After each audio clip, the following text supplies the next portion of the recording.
சின்னஞ்சிறு சிறுமி வாழ்க்கையில் பல தடைகளை தாண்டி இரும்பு மனுஷியாக வாழ்ந்த கதையை தான் நம்ம என்ன பார்க்க போகிறோம். அவர் தான் நம்ம ஜெயலலிதா.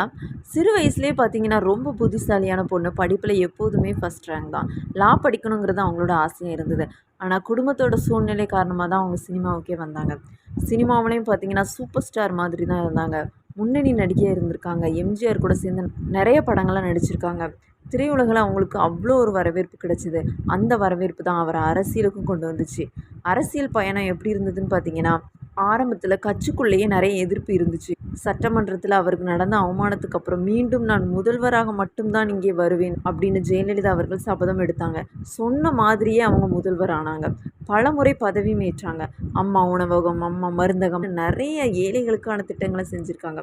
சில காலங்கள் பதவி இழந்து இருந்தாலும் மீண்டும் மீண்டும் எழுந்து வந்திருக்காங்க. அவரோட மரணம் தான் இருக்கிறதுலேயே மிகப்பெரிய அதிர்ச்சியாக இருந்தது. இது ஆயிரக்கணக்கான மக்கள் துயரத்தில் ஆழ்த்துச்சு. சாதாரண ஒரு வாழ்க்கையை வரலாற்று காவியமாக மாற்றினது தான் ஜெயலலிதா அவர்களோட வாழ்க்கை.